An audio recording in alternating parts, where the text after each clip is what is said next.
भारतीय जनता पार्टीचे 2 सक्रिय कार्यकर्ते, माननीय मुख्यमंत्री, माननीय प्रदेश अध्यक्ष चव्हाण साहेब यांच्याकडे दिले होते आणि ती प्रदेशोन्नत नावं इकडे येणार होती, दिली गेलेली नाही असे समजते मला.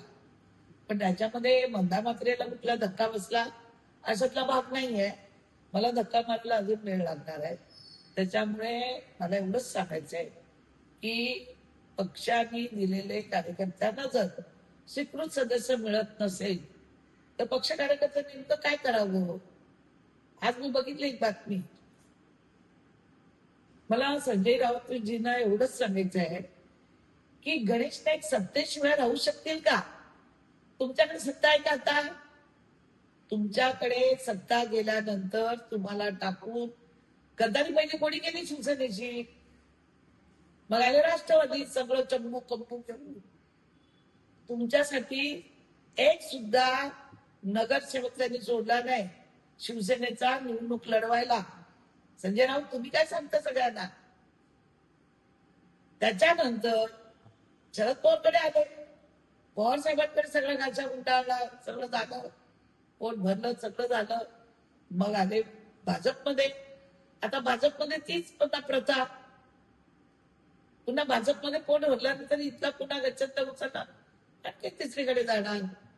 त्या मंदा मात्रेला धक्का द्यायला खूप वेळ लागेल. मंदा मात्रेने स्वतः धक्का दिलेला आहे 2दा.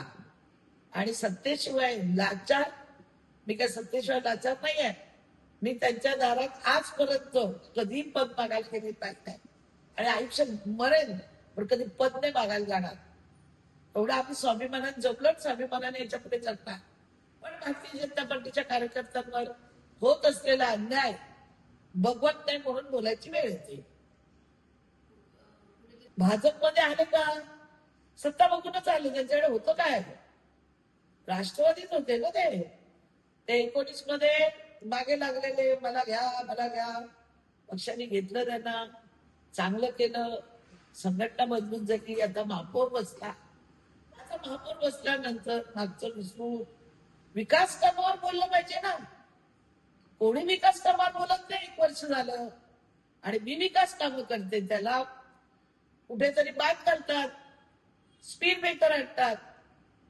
त्याच्यामुळे विकास कामावर चर्चा झाली पाहिजे. मला वाटतं संजय राऊतजी तुम्ही प्रवक्ते पद घेतलंय, खूप चांगली गोष्ट आहे.